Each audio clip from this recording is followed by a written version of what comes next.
Bem, bom dia a todos que estão aqui. Participar desse tipo de atividade às vezes não é simples, não é fácil. Como não se conhece exatamente o seu título, tem que ser apresentado, do seminário que vamos ter aqui e depois da apresentação do Hélio. Mas traz tantas questões que são tão pujantes, que puxaria tanto assim para debates, discussões, que... Bem, vamos ver. Eu vou apresentar o que eu fiz, essa apresentação que eu montei ela dentro de uma determinada perspectiva, e esse título que eu conversei com os colegas daqui, da própria Fundação, no sentido qual seria o título. Então ficou um pouco Minas a mais Minas é Minas, alguma coisa desse tipo. E mineração e sustentabilidade. Eu sou geólogo, formado há muito tempo, professor aposentado do Instituto de Geociência da UFMG, e atualmente sou como professor voluntário da Faculdade de Educação, também da UFMG. Aqui é muito rápido que eu vou levantar, só algumas questões, só que me pareceu importante falar de homenagem tributo aos mineiros e atingidos pela mineração. Aí isso aqui me levou a pensar um pouco o que é esse tipo de tributo. Eu coloquei de uma forma muito rápida, um pequeno currículo meu, curso de geologia, no final dos anos 60, podia optar em sociologia e geologia, e eu já tinha toda uma participação social, meus 17, 18, 19 anos, e resolvi, já conhecia pessoas que trabalhavam em mineração, disse, não, vou fazer geologia na UFRJ. E aí, visitando já muitas minas naquela época, já enquanto estudante da UFRJ, e depois, coisas da vida, de cada um, fui conhecer o Chile. De certa forma, fui obrigado a ir para o Chile, e lá trabalhei em Minas. Também trabalhei em mineração. Tinha um governo, que era um permanente, e que lá a mineração de cobre tem duas grandes empresas. Uma é uma grande empresa no estilo da grande empresa que é a Codelco, de estação de cobre. Mas tem a ENAM, Empresa Nacional da Mineria, que pega pequenas jazidas de cobre, que são quase pequenas mineradoras, às vezes até garimpos. E aí, trabalhei na ENAM por um tempo, já discutimos muito também, que havia todo um debate, discussão sobre saúde e segurança, lá no Chile, naquele período dos anos 70, e depois entra o governo e eu, como muitos outros, tivemos que sair do Chile. E fui para a França. Na França, trabalhei na indústria de petróleo. Pessoas na França ajudavam os que estavam chegando a se instalar nas suas áreas, a trabalhar nas suas áreas. E eu trabalhei na indústria de petróleo. Trabalhei na própria França, trabalhei na Itália, sempre com essa empresa, a GIP, uma empresa francesa de petróleo. E nós tínhamos muitos trabalhos muito interessantes e, novamente, participando das coisas com trabalhadores, técnicos, profissionais muito bem organizados no sentido de procurar entender não só o como fazer uma boa extração do petróleo na França, em bacias sedimentares na França, Planemesan, ou na Itália, Tichello, eram áreas que são pequenos poços de petróleo, mas eles aproveitavam e provavelmente continuam aproveitando. Porque aí entra até um desses aspectos. Não tem país no mundo onde você tem reservas, são passíveis de extração, que não extraem. Não existe. Quando tem problemas, é como resolver os problemas. Você tem aquela riqueza mineral, digamos assim, ou como se organizar para bem isso aí. É o que eu falei no Chile, você tem a grande empresa Codelco e você tem as pequenas estações de cobre, onde com problemas de saúde e segurança, a Fundacentro lá, com certeza, e tantos outros, né, são muito necessários, porque a mineração sempre foi. As descrições desde a antiguidade, né, são terríveis, assim, das condições da produção mineral. Né? Quer dizer, você tem descrições terríveis, tristes, né? Os escravos trabalhando para construir as lindas pirâmides do Egito e vai por aí. São rochas, são pedras, diferentes tipos de pedras que vinham de diferentes lugares. Às vezes milhões de toneladas carregadas naquela época, imagina. Tá? Realmente não era simples, tá? Esse tipo de trabalho. Bem, aí voltando para cá, trabalhei na Vale, aqui em Rio Mar. Docigel. Docigel era Vale. Perfeito. É a Vale, que é a de pesquisa mineral.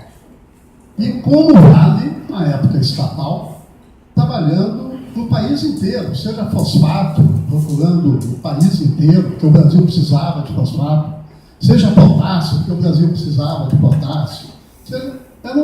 A Docigel, uma empresa de Doce Geologia e Mineração. Docigel é uma síntese aí do nome, né, Docigel, Rio Doce Geologia e Mineração.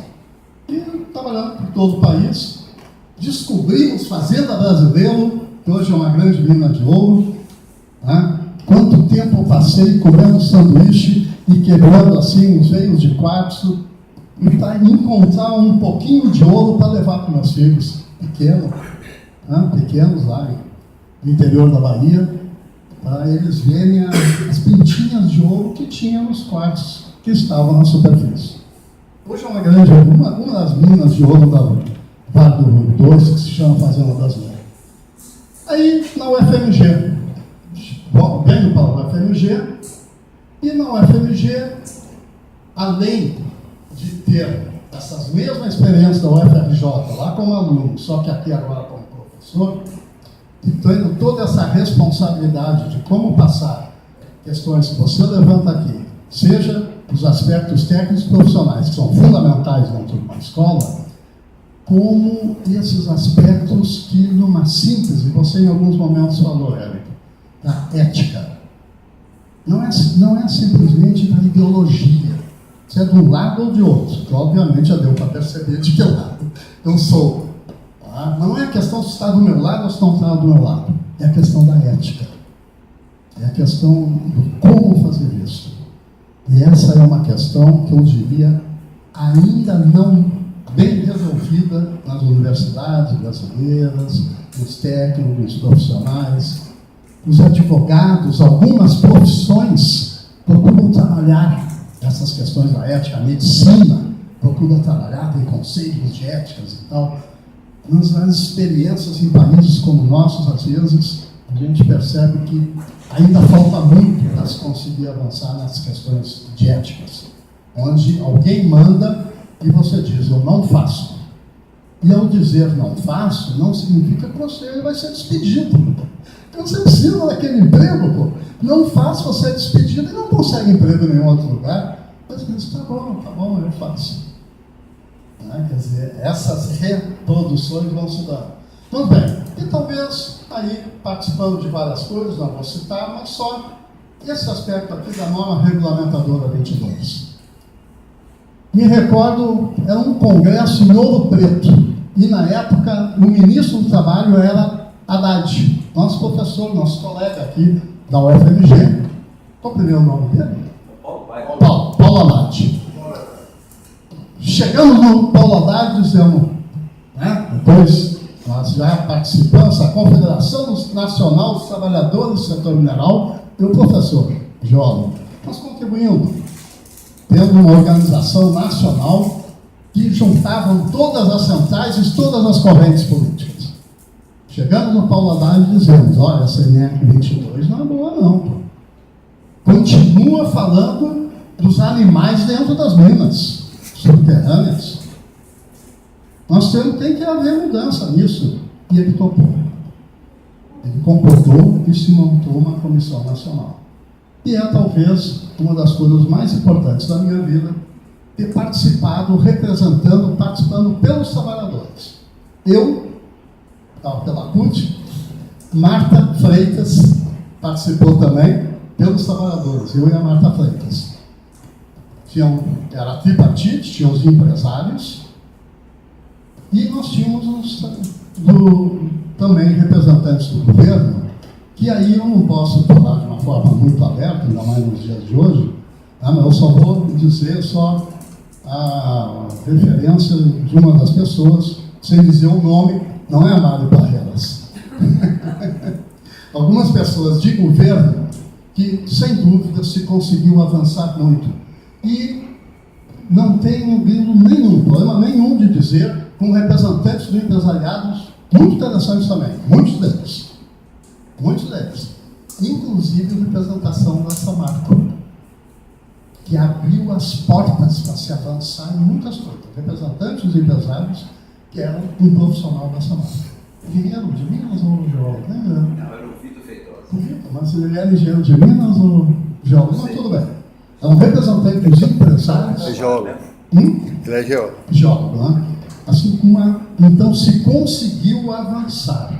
Mas eu continuei na minha vida de profissional da geologia, até por gostar da geologia, né? Nunca me tornei um especialista nesse campo que o Érico fala tão bem, e o Mário também levantando todas essas questões da engenharia de segurança ou da medicina do trabalho.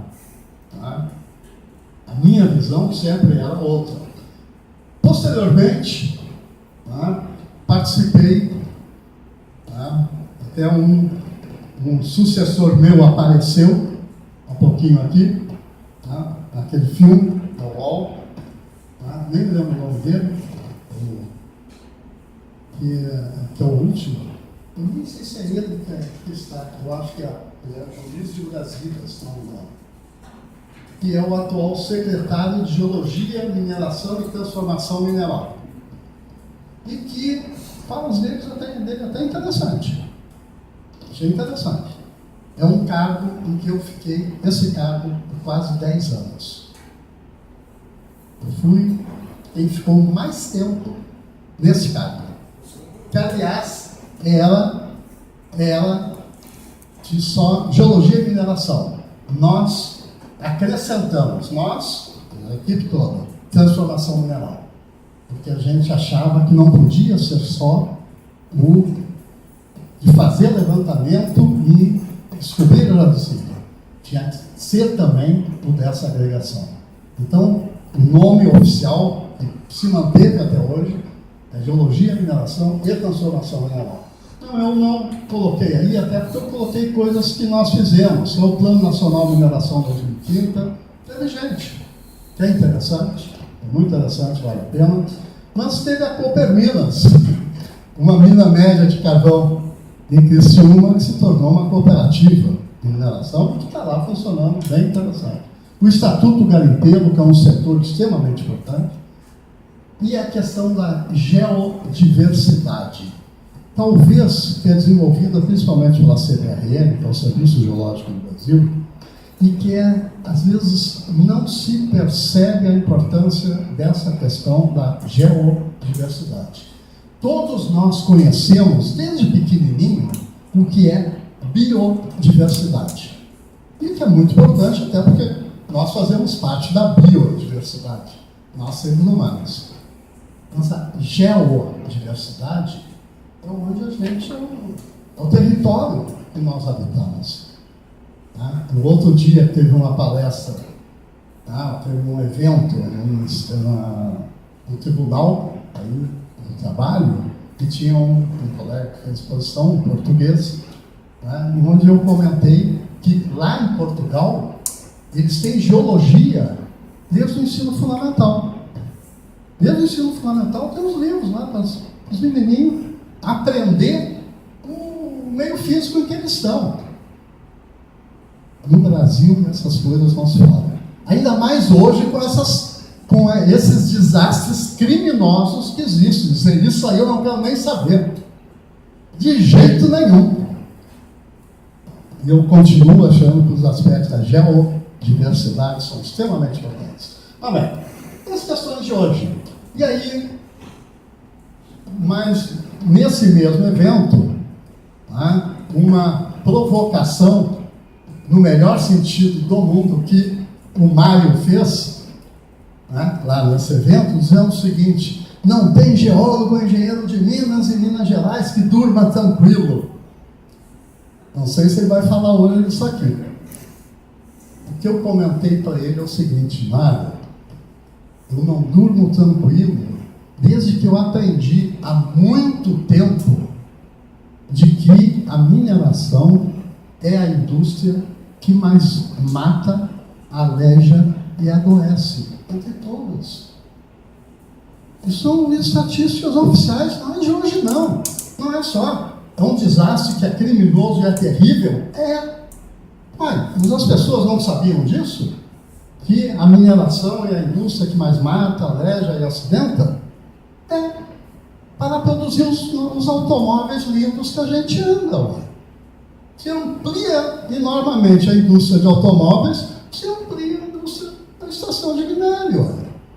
E vai por aí. Você começa a ter mais pessoas que vão morando em residências e tem mais minas sendo abertas. E condições de segurança tal não tão boas. Mas bem, então eu não durmo, isso que eu falei para o Mário, não é por causa das barragens. Não é por causa das barragens. Essas são terríveis e você mostrou coisas assim que realmente eu quero rever essa tua apresentação. Né? Coisas interessantíssimas. Mas eu não durmo bem diante. Né? Em função dessas questões, nesse campo em que eu trabalho. E como eu não tenho dúvida nenhuma, muitos outros campos têm situações desse tipo também. Né? Mas essa é campeã. Né? Mas bem, aí pegando um pouco dessa minha apresentação, isso aqui é uma coisa bem rápida, só que, sem pegar tanto esse contexto, mas essa tal da mineração no Brasil inicia há muito tempo. Isso aqui é o que alguns chamam de primeira Constituição brasileira.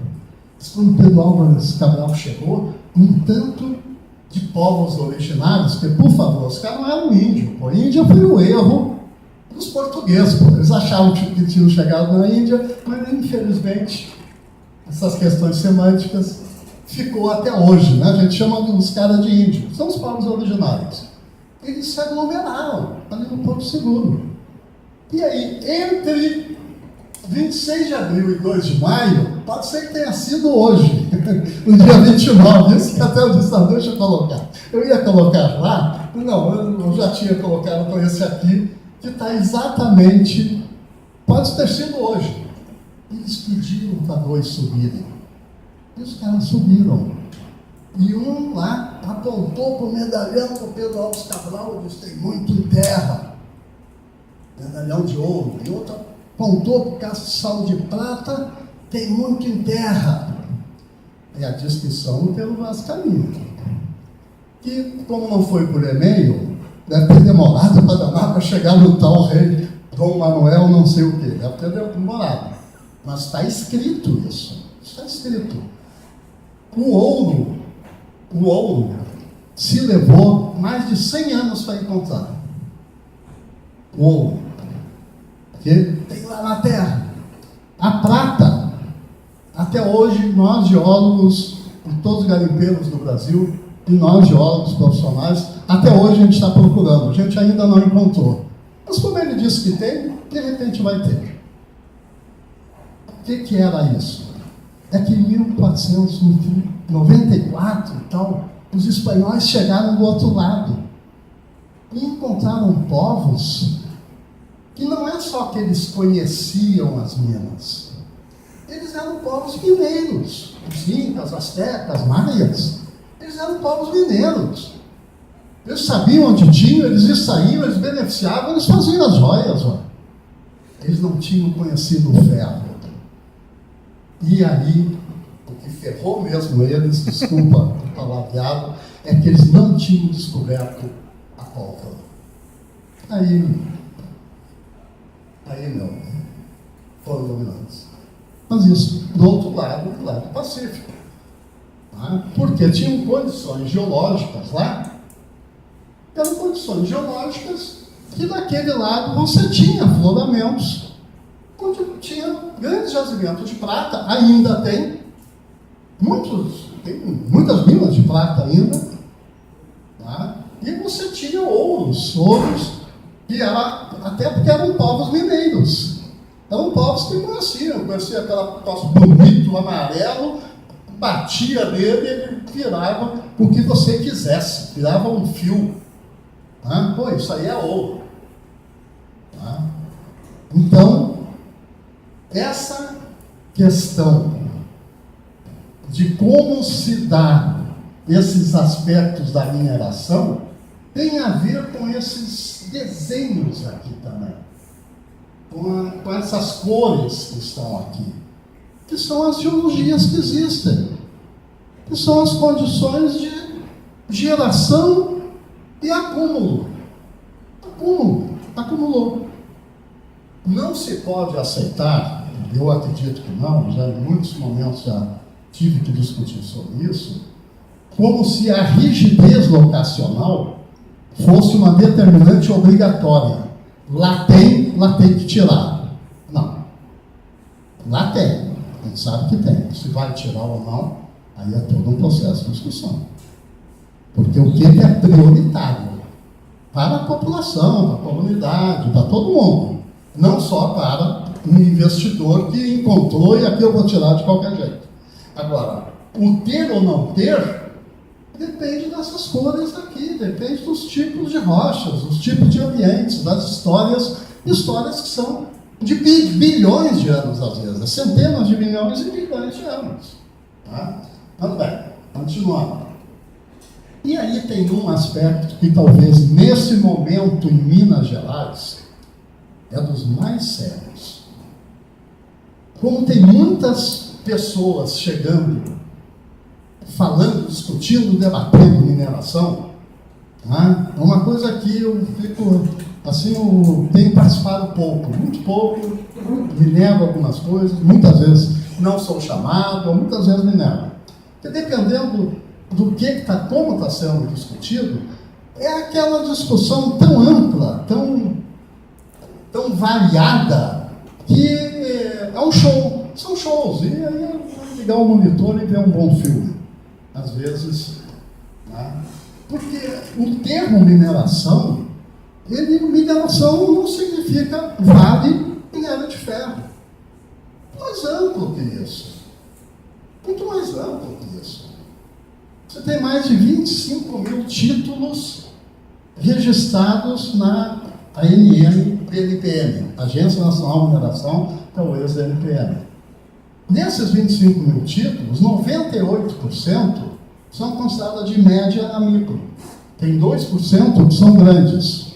Não dá 200 minas que são grandes, mais de 1 milhão de toneladas. As médias podem trazer problemas muito sérios. As pequenas, seríssimos, e as micro também. Quantos estudos e trabalhos nisso em relação à extração do que a gente chama na área de agregados minerais. Agregados são as areias híbridas, cascalho, ou das argilas para os tijolos. Tudo isso é mineração. E quantos problemas existem. Então, e quanto problemas e, digamos assim, de aspas, de riquezas, no sentido de quando bem aproveitado, riquezas. De repente você tem um determinado tipo de argila que permite você fazer um tipo de porcelana excepcional. Poxa, mas eu não tenho essa argila, eu só consigo fazer o tijolo, e um tijolo ruim, um tijolo comum. Não vai fazer porcelana? Pois, mas aí eu vou ter que trazer essa porcelana de 1.000 quilômetros daqui, porque a argila que eu tenho é só para tijolo, um tijolo vermelho. Não é uma argila especial. Bem. Então, mineração é algo que é muito mais amplo. Então, tem sido muito comum, tenho escutado muito essa questão de fim da mineração. Minas Gerais não tem mais mineração. Não existe isso. Quer dizer, as pessoas podem falar isso. pode falar do tipo de mineração, uma forma de como ela é realizada, de como é feita, de como é controlada. Todas as questões, que algumas questões que o Érico levantou, e para mim são fundamentais. Né? Fundamentais. Tá? Nessas questões nós estamos vivendo hoje. Uma tem a ver, tem uma que é interessante que você levantou, vou querer ler alguma coisa depois desse do Pedro. Aí. A pirâmide da arrogância. Que interessante isso. Como é comum isso. Como é comum. A tal pirâmide da arrogância. Esse é um aspecto. Um outro aspecto para ser lembrado, e é muito claro, isso no tipo de sociedade, no tipo de sociedade econômica que a gente está. Alguém tem dúvida que quem investe, seja em empresa, ou seja qualquer um de nós, até enquanto um acionista de alguma empresa, quando investe, está investindo para ter lucro. Aí você tem os controles daqui. Esse lucro não passa por cima. Né? Mas a ampliação, a maximização do lucro, ela faz parte da perspectiva de uma sociedade que a gente vive, uma sociedade capitalista. Às vezes as pessoas têm até um pouco de medo de falar isso, que é melhor falar da Vale. Vale. Então, tira Vale e coloca a BHP, então. Todo mundo vai aplaudir. A questão é uma questão mesmo do controle disso. Porque seja Vale, seja BHP, seja Anglo, seja qualquer empresa que for colocada, qualquer que seja o nome dela, se ela não tiver os controles devidos, ela vai maximizar os lucros. Né? Então, mas um primeiro aspecto, se eu falo um pouquinho mais depois, só para seguir, porque eu depois tenho que citar o Mário, e vai ser muito legal escutar aqui as pessoas que aqui estão. Mas é muito importante se diferenciar os tipos. Né? Tem empresas que só... isso aqui foi tirado do tipozinho, desculpa, viu? Esse aqui são só os grandes produtores. Os grandes produtores de bens minerais. E como a China está entrando, que são produtores de carvão. Né? Impressionante, mano. Os chineses estão... Oligopólios verticalizados. Né? Não sei se vocês conhecem, eu levantei lá, a questão mesmo de Carajás. Se tinha serra no navio, e era e continua sendo, a Bethlehem Steel, uma grande siderúrgica norte-americana, que tinha serra no navio, que era manganês. Manganês é um tipo de minério que era muito importante no mundo. A Knight Steel, ela tinha um depósito aqui em Conselheiro Lafayette, Morro da Mena. Pegou esse depósito inteirinho e levou para os Estados Unidos. Né? E ficou assim, aí a Vale, agora até Vale. Entrou e está tirando, ainda tem um pouco de manganês. Mas a Knight Steel precisava encontrar um grande jazimento de manganês. E fez uma série de campanhas na Amazônia, e tem um geólogo, um Breno, né, que chegou lá, né, nessa procura do novo depósito de manganês, e não é que encontrou Carajás, né, minério de ferro. Mas bem, isso só essa questão dessas empresas que são verticalizadas. Tem a Arcelor, né, essa grande siderúrgica, a própria Votorantim, tá? o alumínio e a Votorantim em vários aspectos, seja em metais, mas principalmente no cimento. Então, onde está, não só a Votorantim, todas as grandes cimenteiras, onde elas estão, a região inteira dos calcários e argilas está bloqueada. Está tudo bloqueado para elas, porque são verticalizadas e elas precisam do ponto de vista não é nem da rentabilidade do capital, é do funcionamento da empresa, porque se não tiver o calcário próximo, ela fecha. Por isso que ela fecha. Mas é que fecha. Tá bom. A gente importa o cimento do Uruguai, ou do Paraguai, sei lá onde vai fazer. Tá? Mas, nas suas regiões são as empresas verticalizadas. E depois para o mercado interno, mineradoras, interno, externo e interno. Depois isso vai ficar disponível, vocês podem olhar. Esse também é um aspecto extremamente importante, que é muito pouco falado pelas pessoas. Pessoas que ficaram tão empolgadas por essas questões, que são seríssimas, né? Que hoje está em todas as manchetes, na mineração, mas as pessoas não percebem esses outros aspectos, que são os regimes minerários no Brasil. Na colônia, os bens minerais pertenciam ao rei. No Império, já começou a participar do Estado. Porém, l'État c'est moi. O imperador, ele representava o Estado. Então, era do Estado, mas ele representava o Estado, era do imperador. Bem, então, mas depois, na República, é o regime de acessão fundiária. E aí, era do dono da terra. E essa data aqui é muito importante, até 1934. Porque nesse período aqui, depois a gente vai ver a seguir, é onde uma grande parte das grandes regiões mineradoras já conhecidas no Brasil no início do século XX, elas, percebiam que tinha interesses de grandes minas, de grandes depósitos e tal, as terras eram compradas pelos interessados. As empresas, o que fossem interessados, compravam essas terras. Já nesse chamado direito de acessão. O dono da terra é o dono das árvores, dos bichos e dos minérios, onde quer que estivesse. É dono de tudo. Isto passa depois para no período da República e das ditaduras, seja a ditadura Vargas, seja a ditadura militar de 64, 88, 85, né? Sei lá.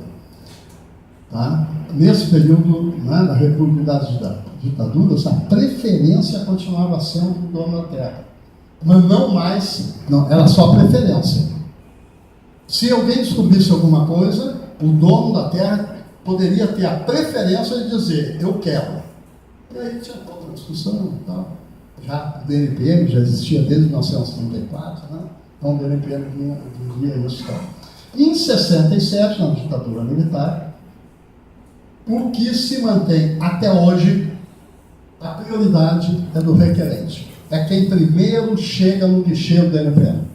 Quem é de Belo Horizonte, Afonso Pena com contorno, ali é o DNPM, tem uma filazinha.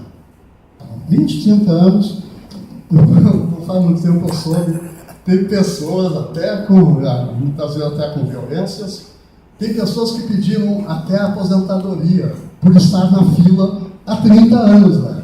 Teve empresas que tiveram que estar em processo, porque as pessoas ficam na fila de manhã, de tarde, de noite, sábado, domingo, feriado, Natal, o que for.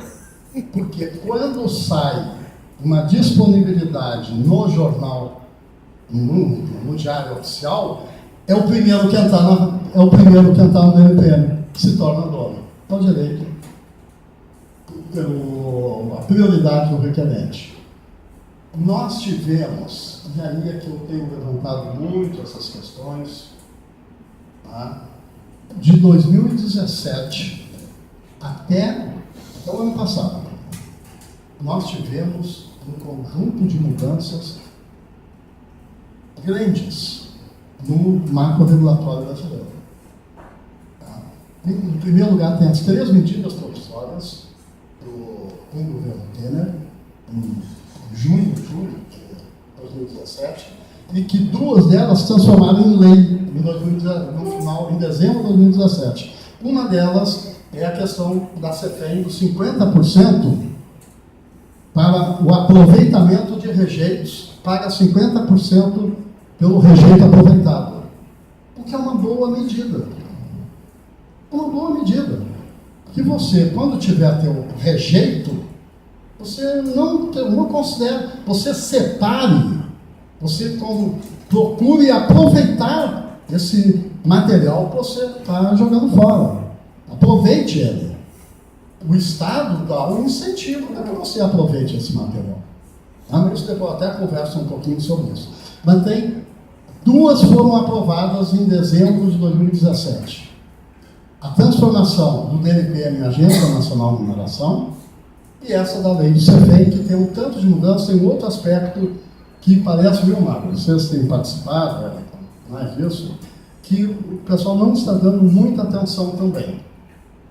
Felizmente, a questão da CEFEM está dando, mas eu acho que tem que se discutir até melhor isso. Mas tem um outro aspecto que não está se considerando, que foi dezembro de 2017 e um decreto de junho de 2018, menos de um ano, que é uma redivisão do royalties.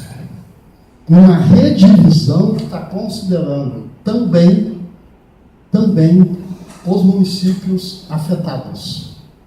Porque até então, até dezembro de 2017 e junho de 2018, o royalties era dividido entre município, produtor, estado, produtor e união. 65, 25... Agora tem uma redivisão disso. Uma parcela tirou de cada um pouquinho, vai para municípios atingidos. Isso é dezembro de 2017. Muita gente ainda não conhece essas coisas. A moçada não percebe ainda questões que são importantes, para o bem ou para o mal. No mínimo, é discutir o ensino da realidade, entende? Vamos bem. Mas teve uma que não foi aprovada. Uma das medidas provisórias, a 790, não foi aprovada. E era, eu diria, talvez a mais importante. É a que tratava do Código de Mineração. Que tinha coisas interessantes, coisas boas, coisas ruins, até porque eles alteraram muito o que, quando eu digo nós, é porque lá naquela época a gente já tinha apresentado uma proposta, um projeto de lei, pensando exatamente essas questões todas aqui, de uma forma muito mais profunda. Tá? Mas o nosso projeto de lei foi totalmente descaracterizado, totalmente não avançou. E o Temer resolveu apresentar essas. E na medida provisória 790, que mudava o código, tinha alguns pontos também interessantes, e muitas coisas que não eram interessantes.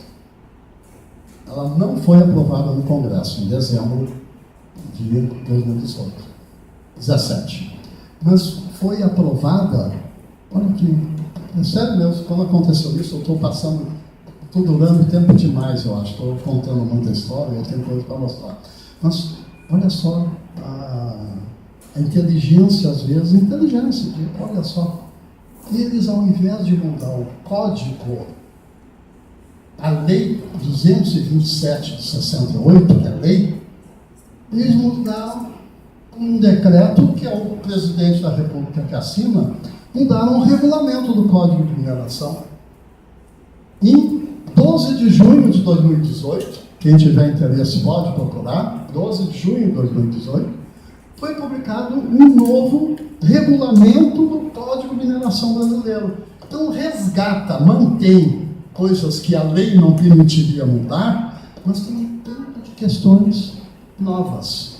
Uma delas que é interessante, que mineração é desde a pesquisa e não é até a produção mineral, é até o fechamento de mina.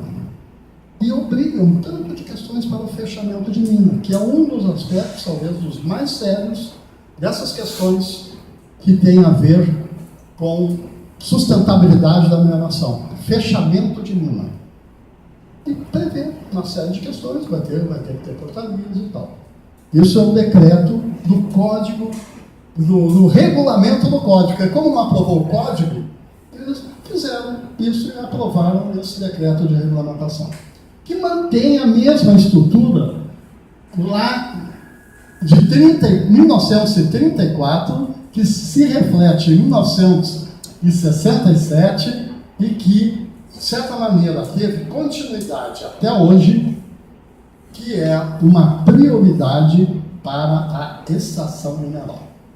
Essa é a prioridade primeira. Quer dizer, os condicionantes que tenha, por exemplo, tipo, só para eu passar para frente aqui, que estou demorando demais isso aí. Tipo, prazo da concessão. A concessão no Brasil, concessão de lavra, continua sendo alguma coisa que quem ganha, ganha forever. Ganha para toda a vida. Que não é legal. E, obviamente, não acolado. Teria que ter prazo, teria que ter condicionantes, exigências, obrigações. Isso se mantém. E um tanto de outros problemas muito sérios. Mas bem, vamos seguir. Aqui um pouco isso que eu falei. Está aí, ó, os donos da mina tomam conta mesmo das regiões mineradoras. E parte disso aqui vem lá dos anos 30. Lá aqui dos anos 30, vem lá do início do século, onde o dono da terra era o dono das jazidas. Então, e aí vai tendo as sucessões de empresas, vai uma, vai outra, vai outra, vai outra. A Vale é a última dessa região aqui. Antes dela foi um tanto de outras. E muitas vezes aí é um aspecto, Mário, Érico, os profissionais de órgãos desse tipo, tem que ter uma percepção muito grande nesse sentido. O Mário, lá na barragem do Fundão, no relatório da DRT, é muito interessante, e ele faz todo um histórico, tá, que é importantíssimo, como a questão do acidente tem a ver também com essa repassagem das informações entre as equipes de profissionais.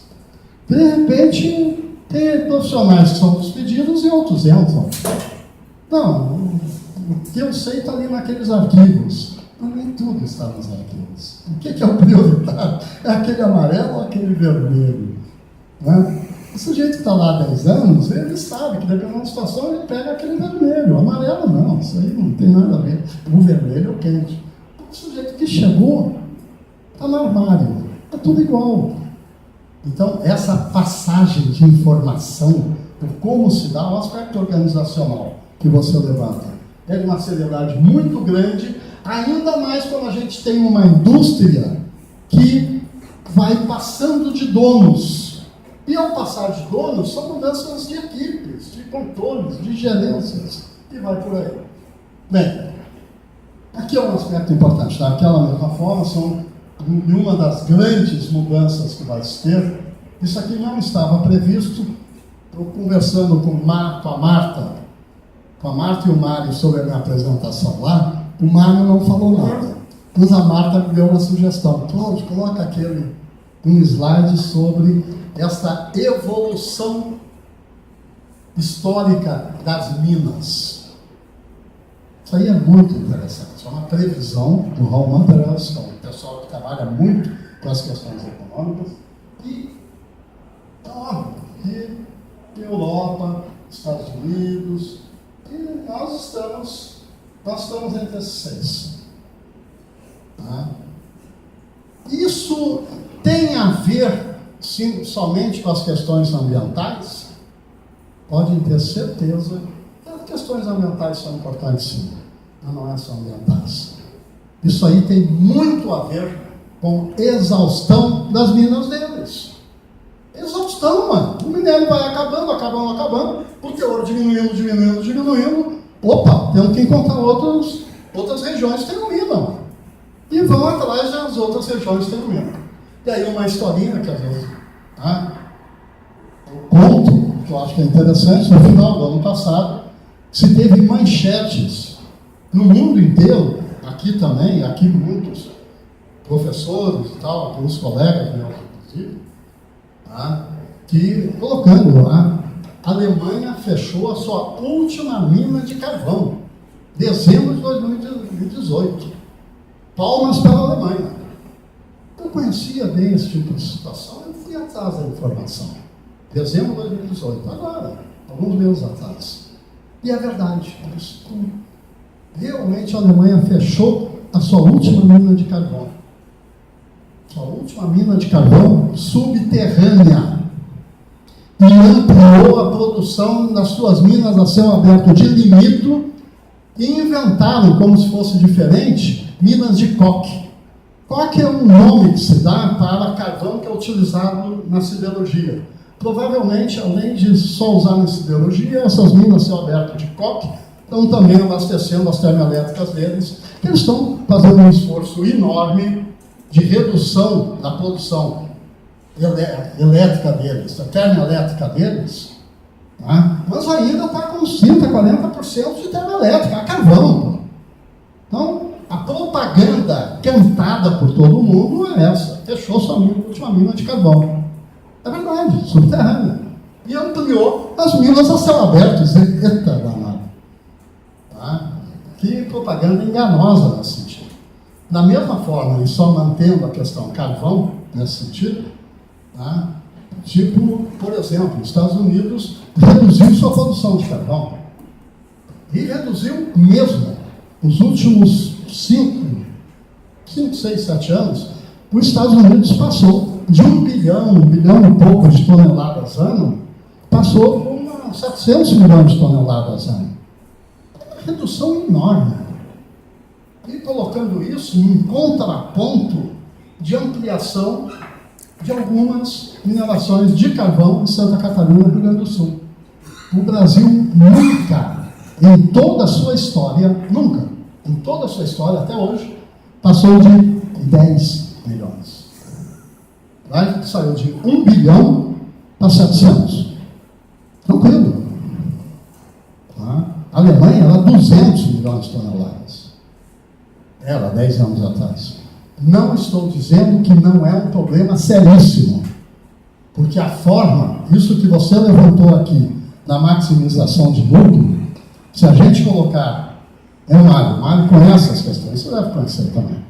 Se a gente colocar esses raciocínios em Santa Catarina e Rio Grande do Sul, olha, meu, acho que não vai ficar ninguém fora da cadeia, viu?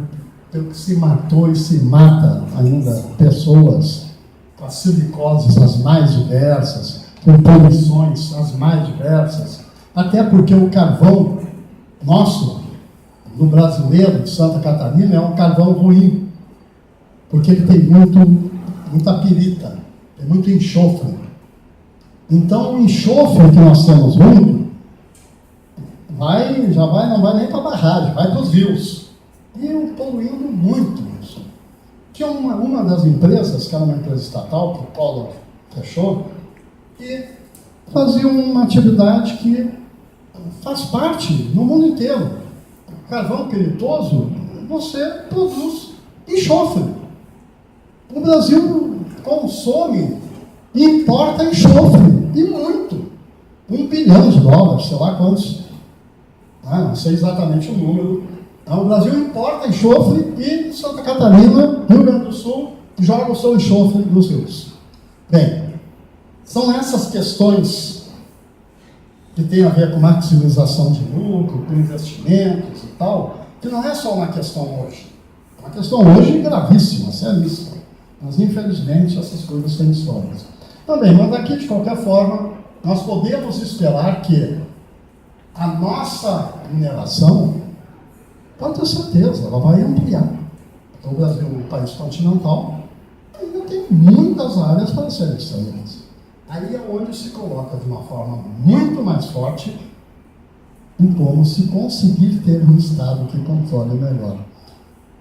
Daí eu não vou chorar, porque não é o caso de chorar aqui num ambiente desse.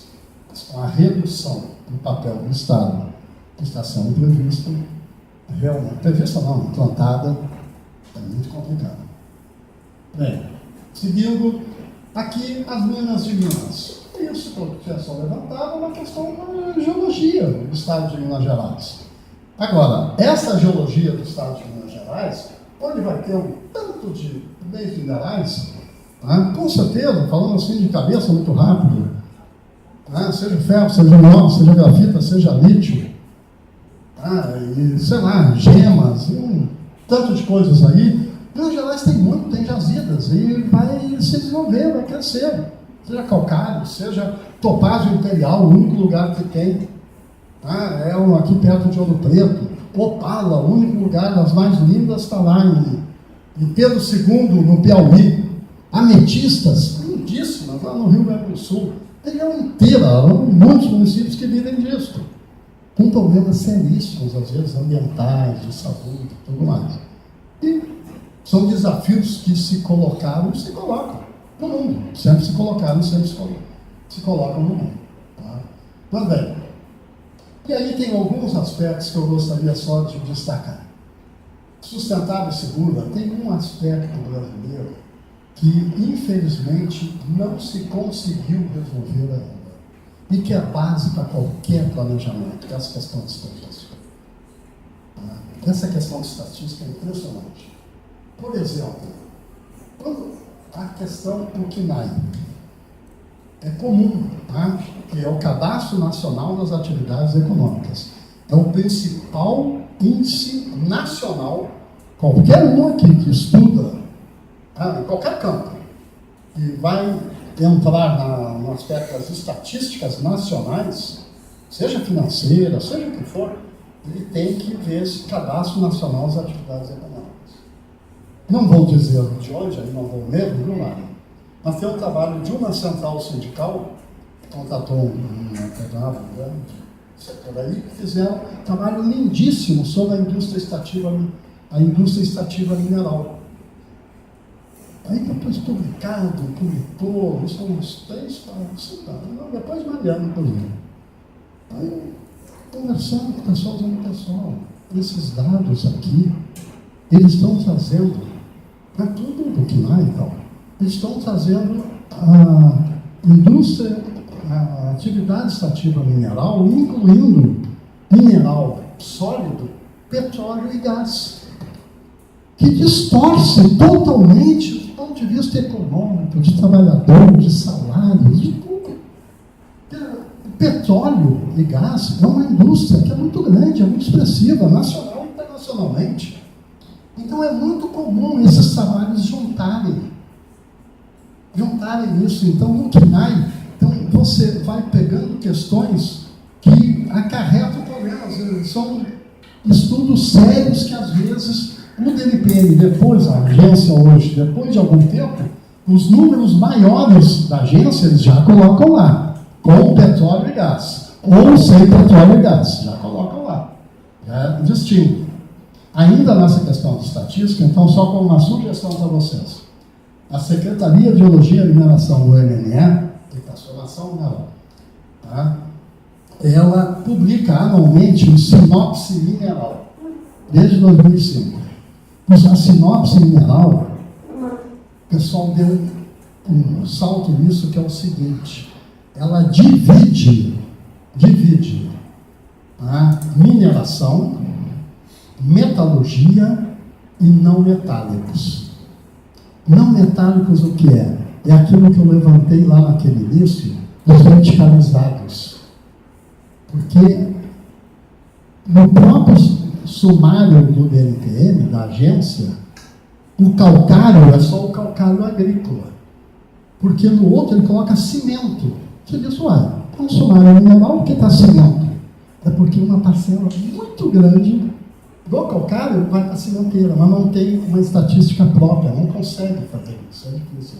Então, esse da sinopse mineral coloca como não metálico, que é a porcelana, que é o vidro. A metalurgia são as ligas, são os aços, e a mineração. E utiliza o RAIS e não o CAGED.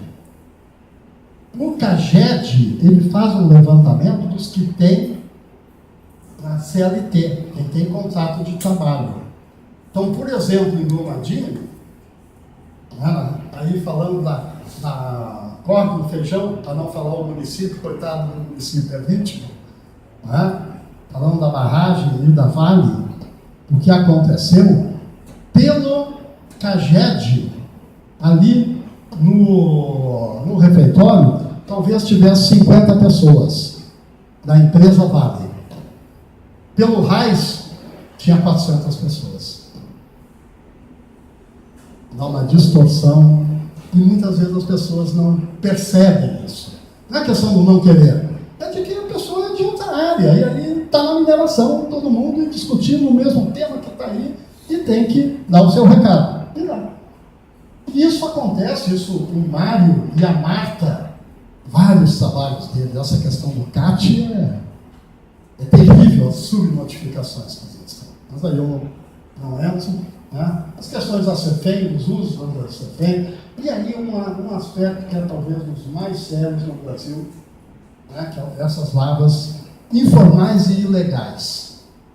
Se criou até essa dicotomia aí, é para tentar fazer políticas públicas e ações de uma forma um pouco mais claras nesse setor que é tão importante para a mineração brasileira. Informal é aquele que está numa área que pode ser formalizado. Ilegal é que está numa área que é proibida. Então aí tem que tirar ele mesmo. É proibido. Ou é terra indígena, ou unidade de conservação de proteção integral, ou o que seja, é proibido. Ali não pode ter. Mas tem outros que muitas vezes, como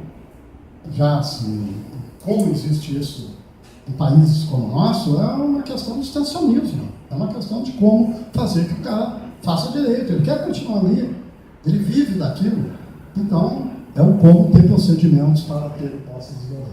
Essa questão do Plano Nacional de Mineração, que eu acho que é importante, o apoio aos órgãos públicos de fiscalização e controle. E aí, olha pessoal, não tem como. A gente pode falar muito sobre mineração, Estado ou o que for. Tá? Uma agência, por boa ou ruim que seja, ela, num estado de Minas Gerais, que é um pouco maior que a França, e que deve ter 100 vezes mais que a produção mineral que a França, ter 2 e às vezes 3 profissionais para tomar conta dessa mineração, essas barragens, não tem como. Ou, para não falar dos outros setores, tipo trabalho, saúde, vai por aí. Tá? E aí tem um aspecto que eu acho que é importante nisso. Todos os países continentais, todos os países continentais no mundo, Estados Unidos, Canadá, Rússia, China, Austrália, todos eles têm políticas públicas para a mineração, tem questões que são gerais, amplas, bem gerais e bem amplas, e os estados, as federações, têm um papel fundamental. É muito difícil você ter decisões, às vezes, de Brasília, tá, obrigatórias num país tão diversificado, como um país continental qualquer país continental como o Brasil é. Então, esse é um aspecto extremamente importante que, infelizmente, ainda não se conseguiu fazer essa mudança. Responsabilização criminal dos responsáveis, acho que eu tenho que falar, e essa questão da geodiversidade que eu levantei. Adequabilidades e limitações do território. São trabalho dos geólogos, os profissionais da área, principalmente, mas não só deles. A CPRM, o Serviço Geológico do Brasil, tem desenvolvido ações desse tipo em vários estados, procurando delimitar as diferentes adequabilidades, que são ordenamentos territoriais. É como você ter ordenamento territorial, tendo como base esse conhecimento físico do teu território. Pode ter vários nomes, isso aí. Mas você tem que ter esse conhecimento físico onde existem esses materiais que estão acumulados ali. Mas onde existe uma comunidade que está ali há 200 anos. Então tem uma excelente mina de ouro, mas não. A comunidade quer continuar. Ou a comunidade que quer, ela própria, quer tirar o ouro, sei lá. Mas isso aí são processos que são em fóruns democráticos, participativos, que têm que decidir. Tendo todas essas informações. E na Conferência Nacional de Mineração, soberania, agregação de valor, emprego e tal. E com um aspecto também que fica aparecendo como que é uma questão hoje, sem dúvida nenhuma, que é essa questão da exportação de minérios. Sem dúvida nenhuma, é uma questão extremamente séria, essa plataforma de exportação. Talvez além daquelas que eu falei, da United Steel, aqui no Ciro Lafayette, que levou a mina toda dos Estados Unidos, ou a própria Icoma, da Serra do Navio lá na Amapá, que é fechada hoje, todo o manganês foi aberto em si, nos Estados Unidos. A própria mina da Samarco, quando a Sanitria, Belga Mineira, quem é de Minas, conhece a nossa velha Belga Mineira, ela tinha a Sanitria. Aí a Sanitria resolveu fazer uma estação de um minério de ferro com teores mais baixos. E tinha uma empresa peruana, Marcona, que tinha essa tecnologia porreta. vamos nos juntar com esse pessoal peruano. Se juntaram com esse pessoal peruano para montar, continuava servindo a siderúrgica aqui, tá? Mas montou para exportar. Basicamente é um canal de exportação, de produção do minério de ferro aqui em Mariana e a pelotização para o Espírito Santo. Primeiro com isso tudo planejado lá nos anos 70. Não é uma questão de hoje, não. Isso é dos anos 70, pô. Que é esse tipo de política errada, me parece. Tem um